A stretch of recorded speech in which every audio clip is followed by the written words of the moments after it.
Okay, yeah, that's good. So these are the Popu switches.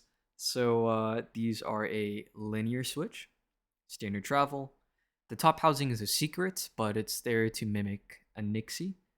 It is a nylon bottom, palm stem.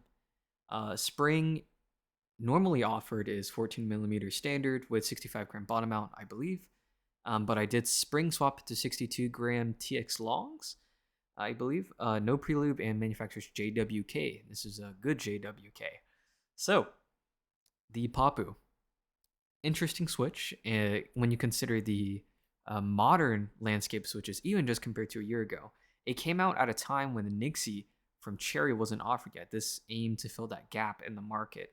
People wanted a Cherry switch with a little more tame, and that's where Papu's aim to remedy that, and that's where it shines. It's an OPBlack recolor, if you didn't know. So don't fret if you didn't get an OPBlack, just buy Papu.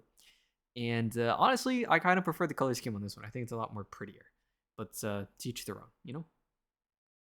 So how about the sound? I'd say it's more similar to the Aflion Preference switch by K&C Keys. While the SP-Star Meteor V3 I tested is probably closer to the Nixie. You see, it's because this is a deeper and more full sound, and I don't get that plasticky top out sound you typically hear from cheaper switches.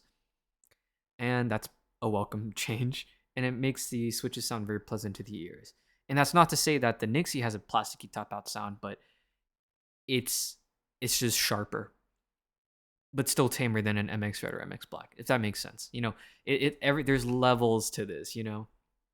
So, anyways, how about the feel? So, uh, there's a slight scratch you have to listen for, but after lubing and filming, you don't really hear it when normally typing, and it feels really smooth. So it passes that department as well. Last thing to talk about with switches is price.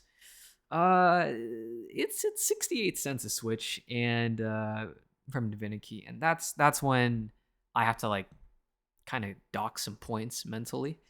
I got these on sale, thankfully, but it kind of hurts to see these switches offered at such a high price, despite how good they are. And I'll let you know already, I do like them a lot.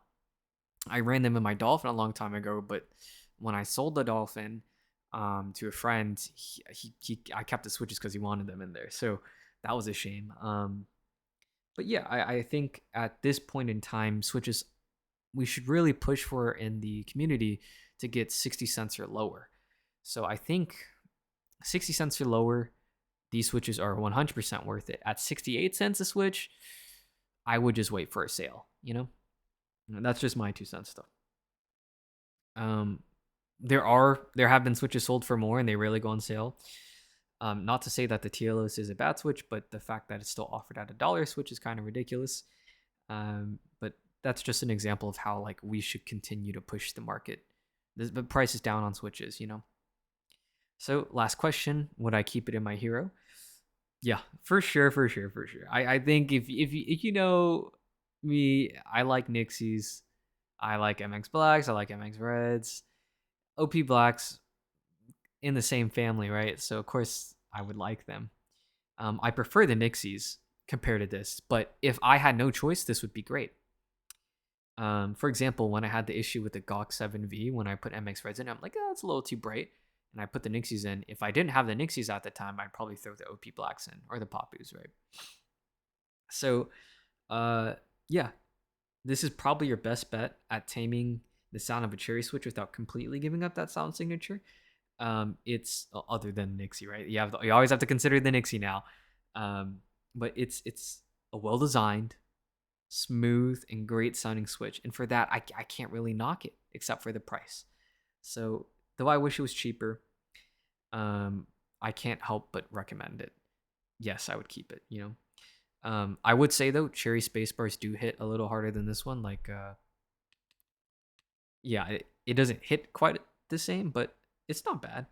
But yeah, sometimes you just want that cherry slap. So with that being said, this is just another standard pull switch that came back to me finally.